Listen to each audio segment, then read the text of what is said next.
नमस्कार मंडळी, मी कोमल गायकवाड आणि माझ्या किचनमध्ये तुमच्या सर्वांचं मनपूर्वक स्वागत आहे। तर आज आपण बनवणार आहोत कोथिंबीर वडीचा रस्सा। तर हा रस्सा कसा बनवतात हे आपण व्हिडिओमध्ये आज पाहणार आहोत। आणि ही भाजी एवढी चविष्ट बनणार की आपल्याला आपल्या गावाकडची आठवण करून देणारी ही भाजी बनणार आहे। खूपच चविष्ट आणि सोपी भाजी आहे, तर चला बघूयात।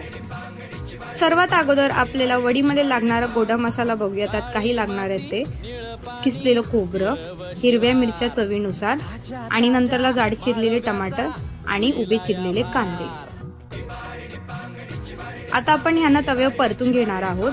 तर अशा प्रकारे तुम्हाला चांगलं परतून घ्यायचं आहे, खोबऱ्याला जास्त करपवायचं नाहीये। मग आता इथे कांद्याला पण आपलं चांगलं लालसर होईपर्यंत चांगलं ह्याला भाजून घ्यायचं आहे। मग त्याच्यामध्ये टाकणार आहोत आपण तेल आणि मग तेल टाकल्याच्या नंतर आपण ह्याच्यामध्ये टाकणार आहोत टमाटर आणि ते हिरव्या मिरच्या। चांगलं असं परतून घेतल्याच्या नंतर आपण ह्याच्या वरतून टाकणार आहोत मीठ, कारण की ह्याने टमाटर ते जास्त लवकर गळून होतील। आणि मसाला असा तयार झाल्यावर आता आपल्याला ह्याचं करायचं आहे वाटण। तर आता मिक्सरच्या भांड्यामध्ये आपण वाटण घेऊयात आणि सोबत टाकत कढीपत्ता आणि कोथिंबीर। आता करूयात ह्याचं वाटण। वाटण करण्यासाठी रोज सकाळ माझी आई आहे जी माझी मदत करते मिक्सर करण्यासाठी। आता वडीला लागणारे साहित्य बघूयात। वडी करून घेऊयात सोबत। रिकामा बाउल, एक आखी जोडी मी कोथिंबीर घेतलेली आहे। इथे मी लसूण आणि आलं पण घेतले, पण हे वडीमध्ये नाही टाकणार आहे मी, ह्याचा नंतरला उपयोग करणार आहे फोडणीला। तेल घेतले, चवीनुसार मीठ, एक अख्खं बाउल मी घेतलेलं आहे चण्याचं पीठ, काळं मसाला, लाल तिखट, गरम मसाला, कोरिंडर पावडर आणि हळद। आता इथे आपण अशी बारीक चिरून घ्यायची आहे कोथिंबीर चांगली। हिला असं जाड ठेवायचं नाही, आपल्याला चांगलं पैकी बारीक चिरून घ्यायची आहे वडीसाठी। तर अशा प्रकारे आपल्याला चिरून घेतल्याच्या नंतर ह्याच्यामध्ये टाकायचं आहे आपल्याला चण्याचं पीठ। ह्याच्यामध्ये मी थोडं थोडं करून चण्याचं पीठ टाकलेलं आहे। मग टाकलेले आहेत सगळे मसाले, की गरम मसाला, लाल तिखट, काला मसाला, हळदी पावडर, मिरची पावडर आणि सोबत मग वरतून टाकलेले चवीनुसार मीठ। मंडळी लक्षात ठेवावं की मीठ कमी प्रमाणातच वापरावा, कारण की आपण मसाला वाटण्यासाठी पण त्यात मीठ टाकलेलं आहे, तर ह्याच्यामध्ये पण त्यानुसारच मीठ टाका।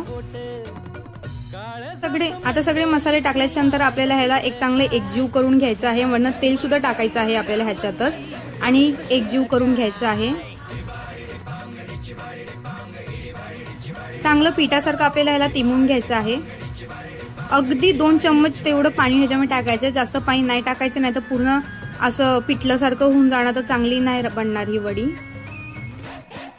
कधी घरामध्ये कुठल्या भाजीचा कंटाळा तर तुम्ही ही भाजी नक्की बनवून ट्राय करा, तुम्हाला ही नक्कीच आवडेल। तर अशा प्रकारे मंडळी आपल्याला पीठ चांगलं असं तिमून घ्यायचंय वडीचं। तर मंडळी हा जो वाटलेला मसाला आपल्याला अशा प्रकारे वाटून घ्यायचा, ना जास्त जाड ना जास्त पातळ। तर आता तिमलेल्या पिठाची आता आपण वड्या तयार करणार आहोत।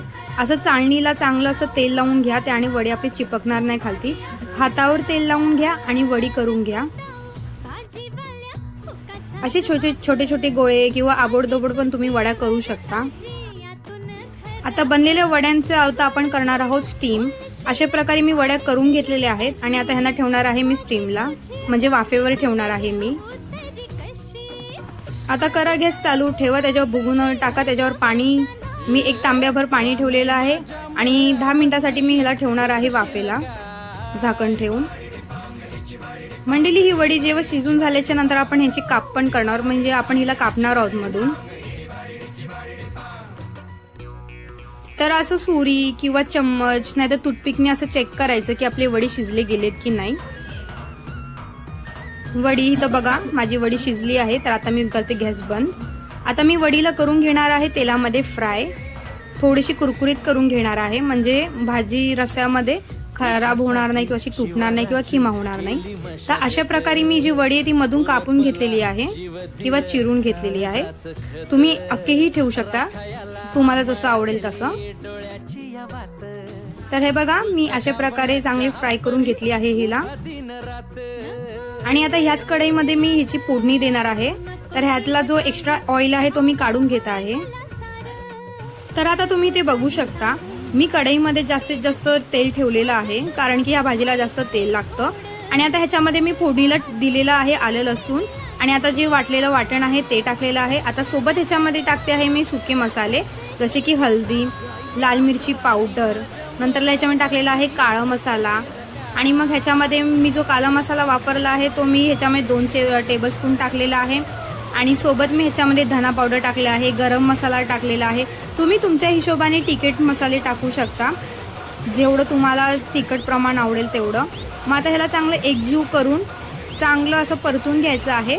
मग ह्याच्यामध्ये आपण टाकणार आहोत पाणी ग्रेव्हीसाठी। आता तुम्ही तुमच्या हिशोबाने ह्याच्यामध्ये पाणी टाकू शकता की तुम्हाला ह्याचा किती रस्सा हवाय भाजीचा। आणि तसं पण आज जन्माष्टमी आहे, तर आज जन्माष्टमीच्या दिवशी मी ही भाजी बनवली आहे। आम्हाला घरामध्ये पनीर किंवा दुसरा काही व्यतिरिक्त काही बनवायचं नव्हतं, म्हणून ही भाजी मी बनवली। घरच्यांना म्हणले की चला आज आपण काहीतरी चांगलं खाऊया, तर ते पण माझी वाट बघते की ही नक्की काय बनवते।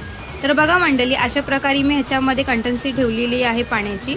तर तुम्ही तुमच्या हिशोबाने ठेवू शकता की तुम्हाला किती कंटेन्सी पाहिजे पाण्याची ह्याच्यामध्ये, जसे की तुम्हाला केवढा रस्सा पाहिजे त्या हिशोबाने तुम्ही ह्याच्यामध्ये पाणी टाकू शकता। आणि एक उकळी येईपर्यंत वाट बघायचे। आणि मीठ सुद्धा तुम्ही बराबर टाका आणि ध्यानात ठेवा की वडईमध्ये पण मीठ आहे, सोबत वाटलेल्या मसाल्यामध्ये पण मीठ होतं, तर त्या हिशोबानेच तुम्ही ह्याच्यामध्ये मीठ टाका। तर मंडळी आता पहा इकडे कसं रस्साला चांगलं उकळी आली। आता ही उकळी आली आहे तर ह्याचा अर्थ हे आहे की माझा रस्सा झाला आहे तयार।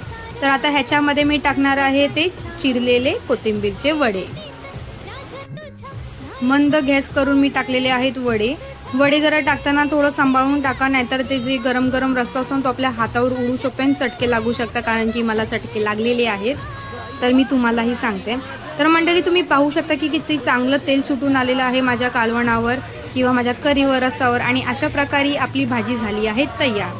तर ह्याची घेते मी मजा, तुम्ही पण नक्की ट्राय करा आणि मला सांगा की ही भाजी कशी झालेली आहे। आता टाका वरनं कोथिंबीर आणि ह्याची घ्या मजा। तुम्ही भाकरीसोबत, चपातीसोबत, भातासोबत ह्याची मजा घेऊ शकता।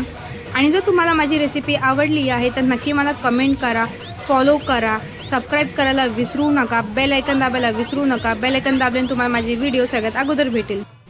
पुन्हा एकदा भेटूयात नवीन रेसिपी सोबत, तोपर्यंत थँक्यू।